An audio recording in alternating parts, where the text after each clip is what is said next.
Hola a todos y bienvenidos.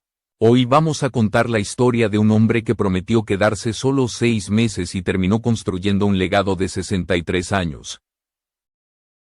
Esta no es solo la historia de una orquesta, es la historia de una vida marcada por la disciplina, la visión y la música. Así comienza el relato de Rafael Itier y el Gran Combo de Puerto Rico. El 6 de diciembre de 2025. Puerto Rico despertó con una noticia que estremeció a toda la música latina.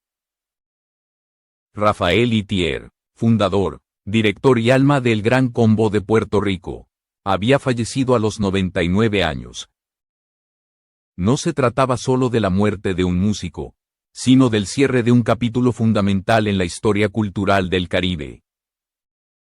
Durante más de 6 décadas, Itier no solo dirigió una orquesta, construyó una institución que sobrevivió a modas, crisis, rupturas internas y al paso del tiempo.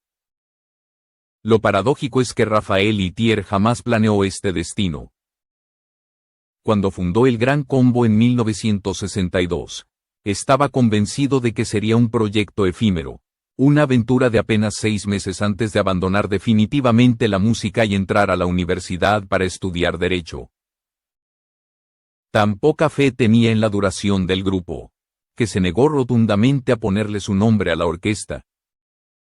No quería que su apellido quedara asociado a lo que él creía sería un fracaso anunciado. Pero esos 6 meses se transformaron en 63 años ininterrumpidos. A los 99 años, Rafael Itier seguía siendo el director activo del Gran Combo de Puerto Rico. Semanas antes de su fallecimiento había participado en la grabación del tradicional especial navideño del Banco Popular.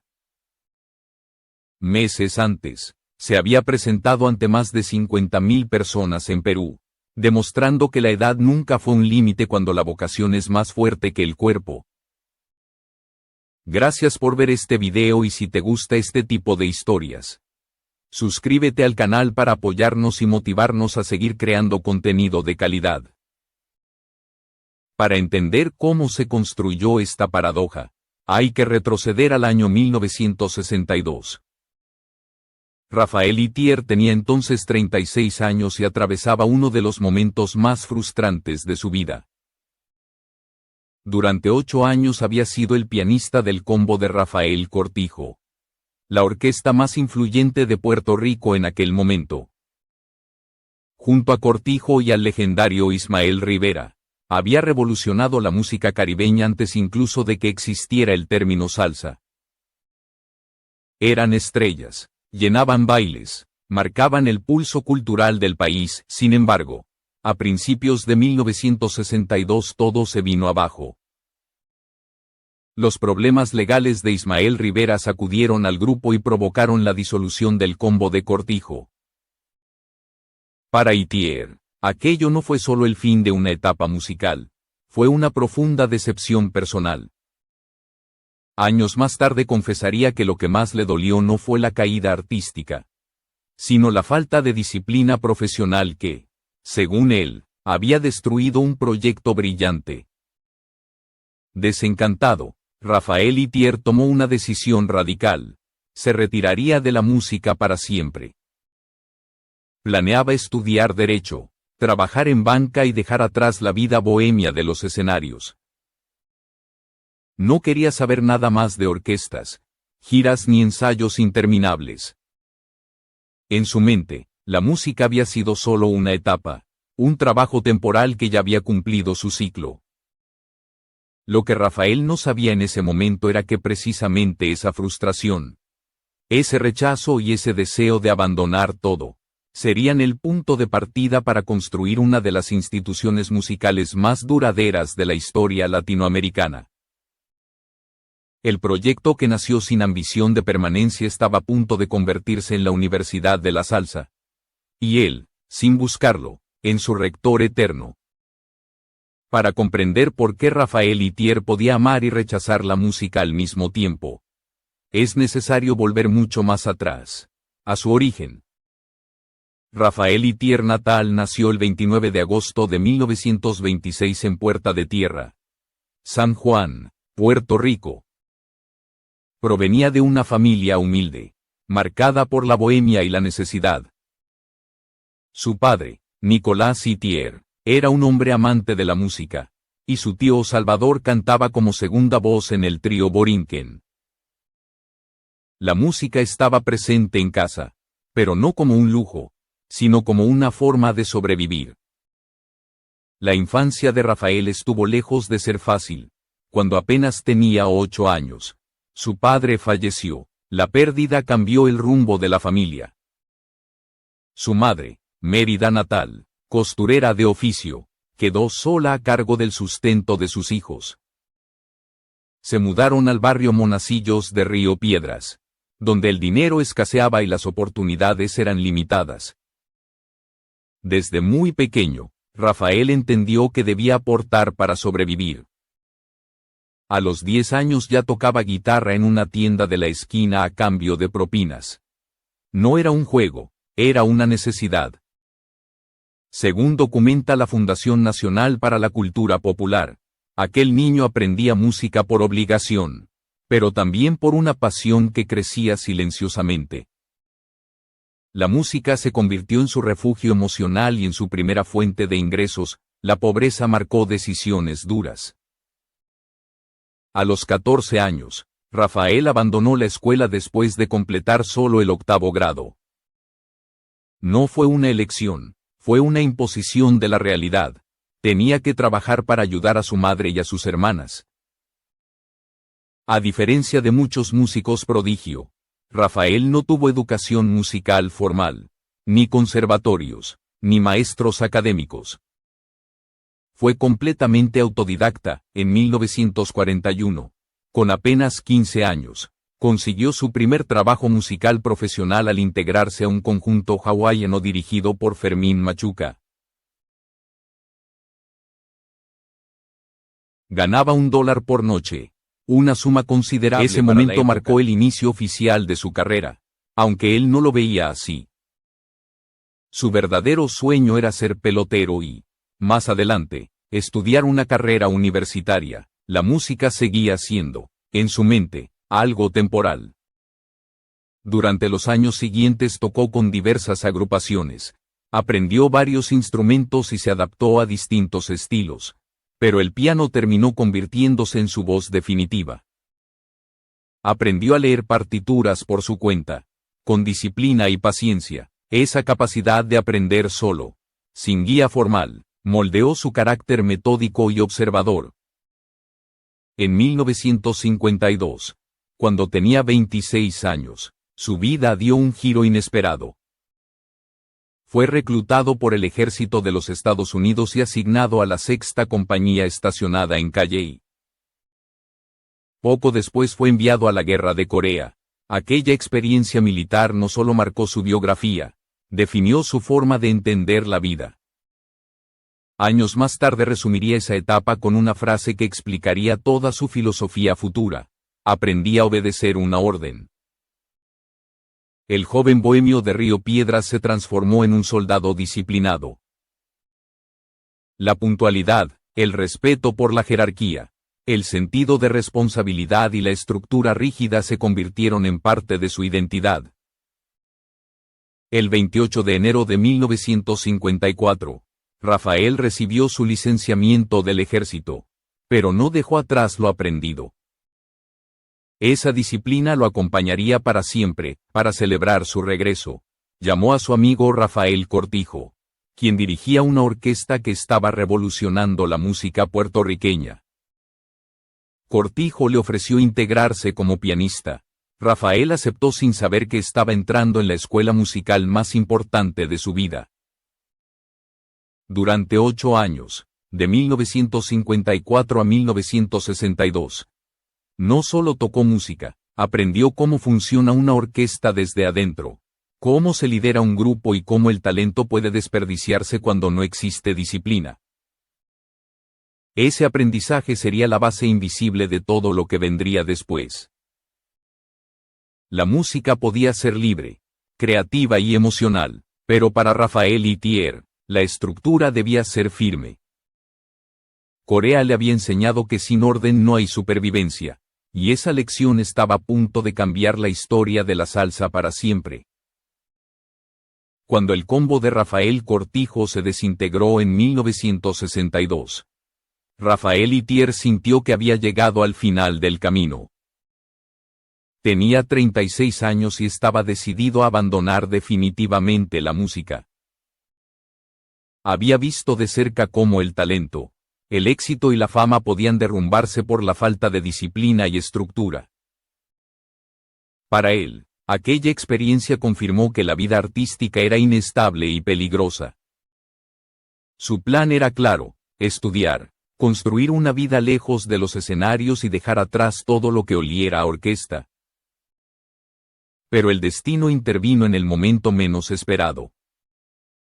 Los hermanos cubanos Rafael y Guillermo Álvarez Guedes, propietarios de Discos Gema, vieron una oportunidad tras la disolución del combo de Cortijo.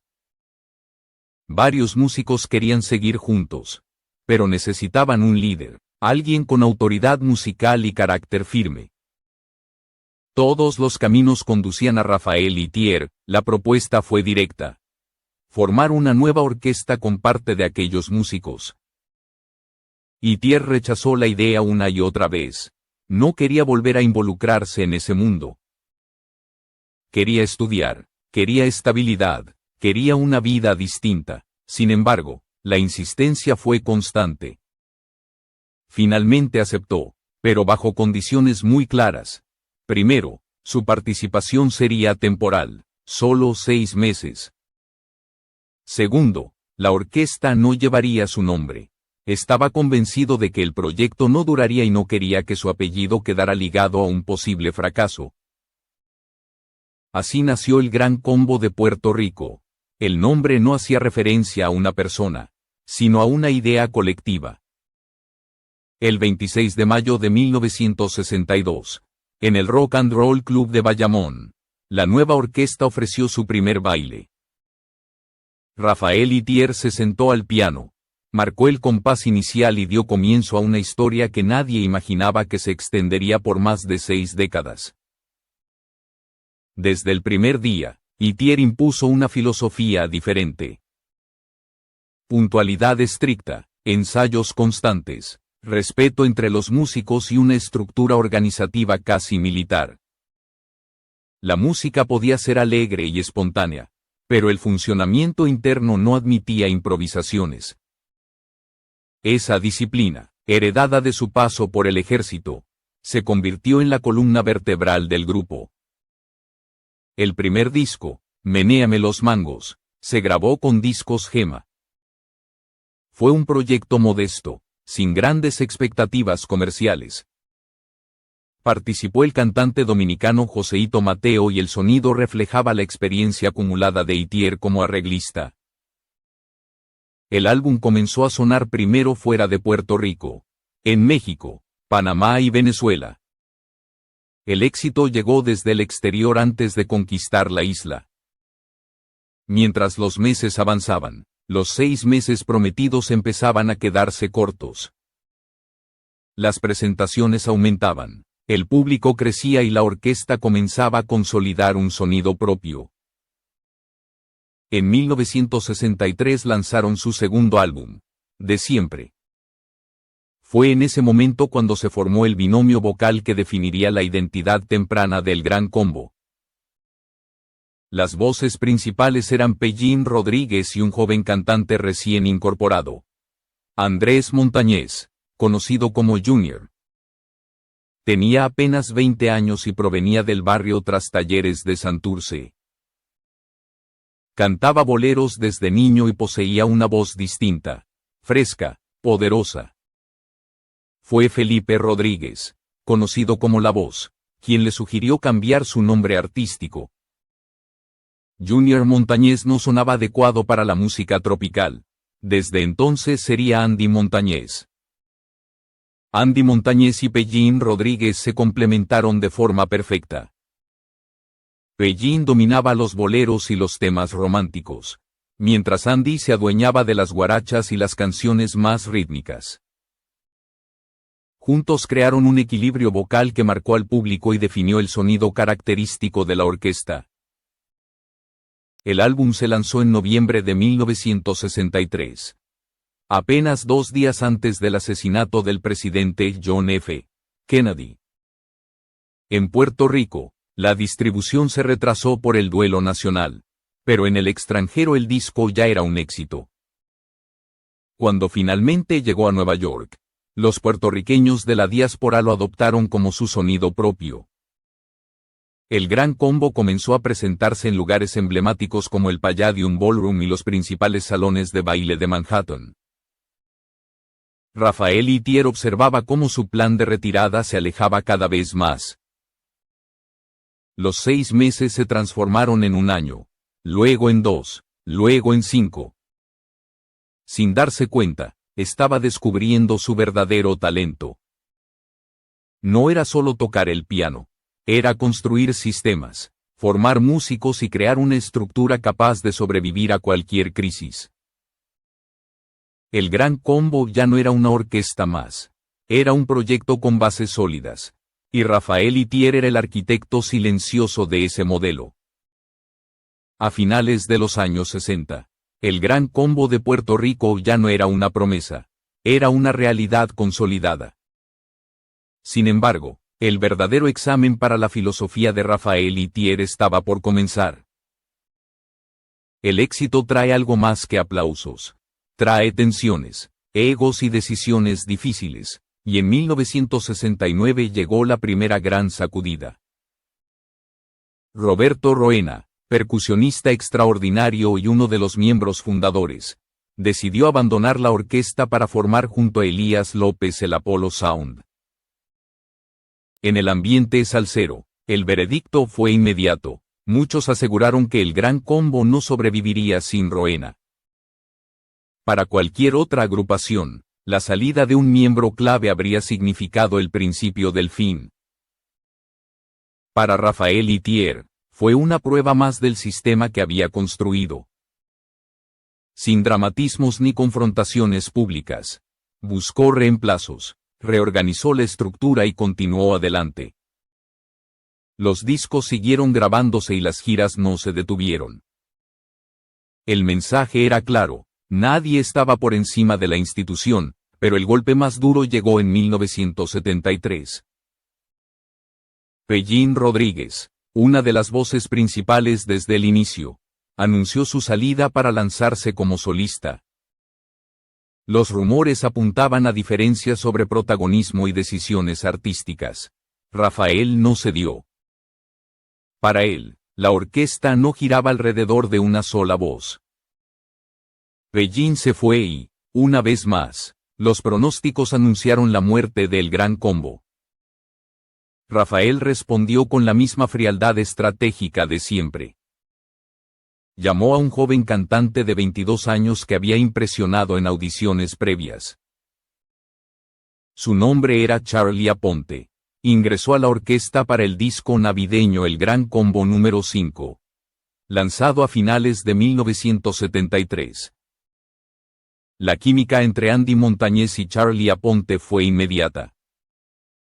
Había nacido un nuevo binomio vocal, distinto al anterior, pero igual de poderoso. Lo que Rafael estaba demostrando no era solo capacidad de reemplazo, sino una idea revolucionaria para la salsa. La orquesta no dependía de una estrella individual. El sistema, la disciplina y la identidad colectiva eran más fuertes que cualquier nombre propio. La Universidad de la Salsa no solo interpretaba canciones, formaba talentos. Los años 70 continuaron con una cadena de éxitos. Disfrútelo hasta el cabo en 1974, el álbum número 7 en 1975 y canciones que se convirtieron en clásicos inmediatos. En 1975, una composición marcaría para siempre la historia del grupo.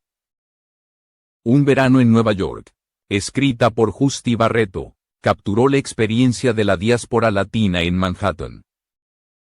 Andy Montañez, con su voz inconfundible, convirtió el tema en un himno generacional. El éxito fue tan grande que Andy Montañez dejó de ser visto únicamente como el cantante del Gran Combo. Se había convertido en una superestrella de la salsa. Y con el éxito llegaron nuevas tentaciones y desafíos. A finales de la década, el Gran Combo enfrentó una crisis que puso en riesgo su supervivencia. Discos Gema, su casa discográfica desde el inicio, decidió no renovar el contrato. De un momento a otro, la orquesta se quedó sin respaldo económico. Rafael intentó negociar con varias compañías, incluso con sellos internacionales de gran prestigio, pero ninguna conversación prosperó. La solución tuvo que surgir desde adentro. Decidieron fundar su propio sello, EGS Records, con las iniciales de El Gran Combo. El problema era evidente. No tenían el capital necesario para sostener una disquera independiente. Fue entonces cuando ocurrió uno de los actos de lealtad más silenciosos y determinantes de la historia del grupo. Andy Montañez hipotecó su propia casa para aportar el dinero necesario y salvar a la orquesta. Nunca lo hizo público, nunca lo utilizó como argumento de poder. Rafael Itier jamás olvidaría ese gesto. A pesar de la crisis financiera superada, el golpe definitivo estaba por llegar. En 1977, Andy Montañez recibió una oferta irrechazable de la Dimensión Latina en Venezuela.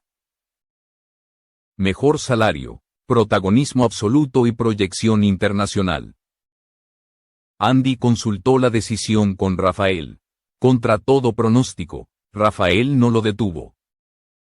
Entendía que había llegado el momento de dejarlo volar.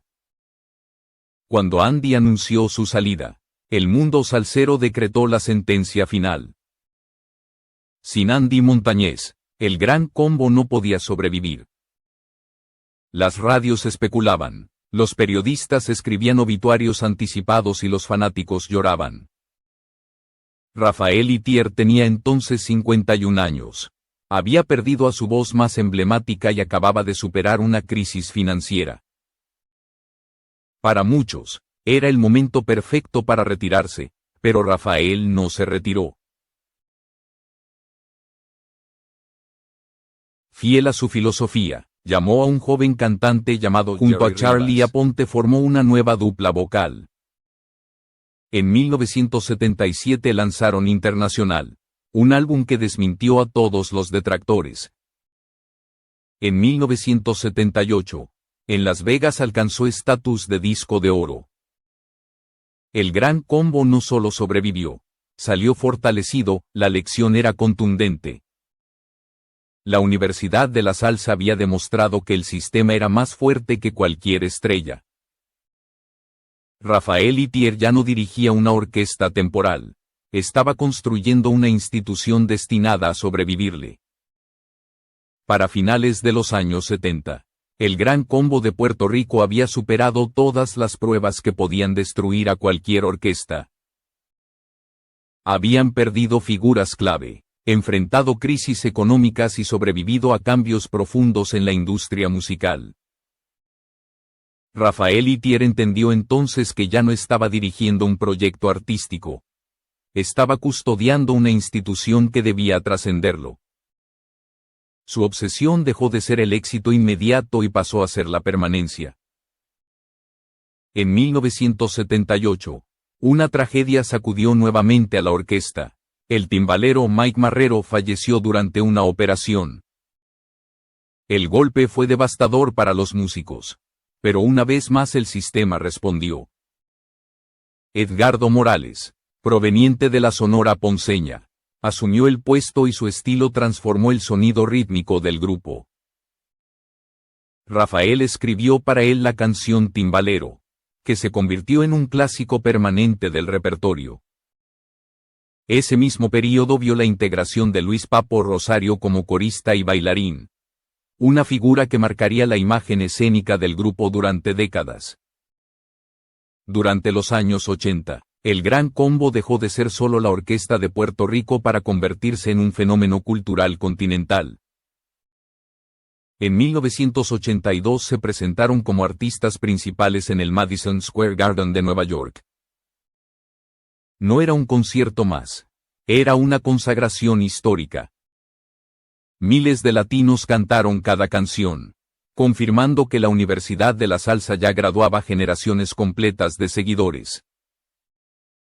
En 1983 lanzaron el álbum La Universidad de la Salsa.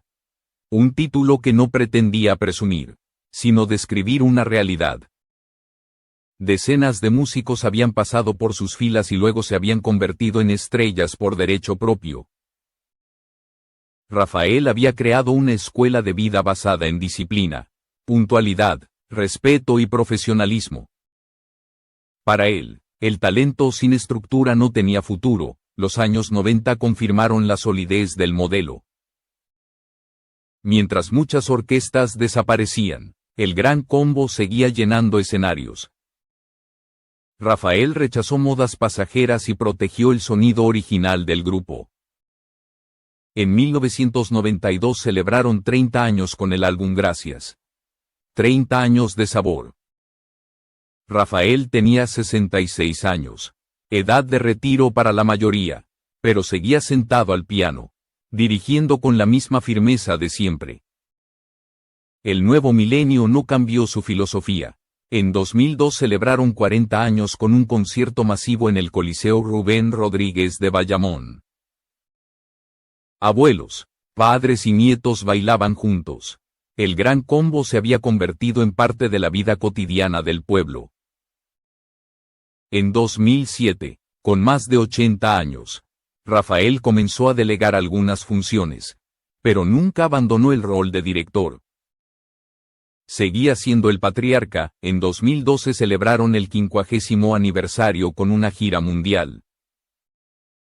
Visitaron países que nunca antes habían pisado y cumplieron uno de los grandes sueños de Rafael: tocar en Europa del Este y luego en África. En 2016, a los 90 años, Rafael se presentó en Guinea Ecuatorial, convirtiendo el Gran Combo en la única orquesta puertorriqueña en tocar en los 6 continentes. Las despedidas continuaron llegando con los años. En 2014, Charlie Aponte anunció su retiro tras 41 años como voz principal.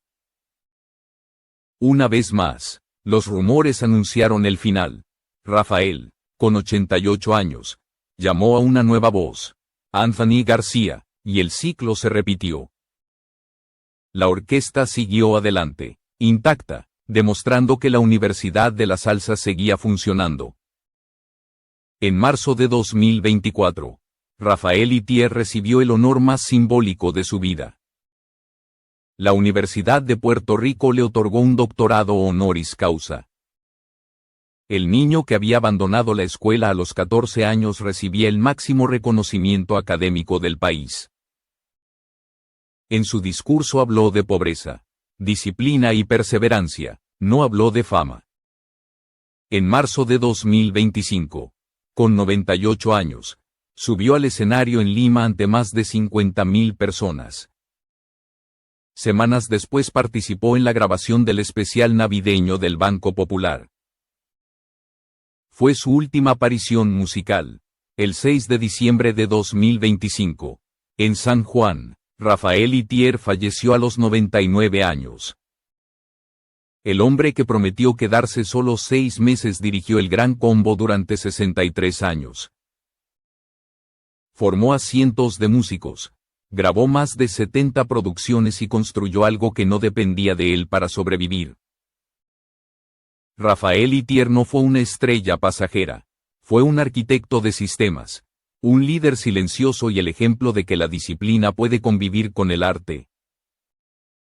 El hombre que nunca se retiró dejó una lección eterna. Cuando se construye con propósito, el legado no muere.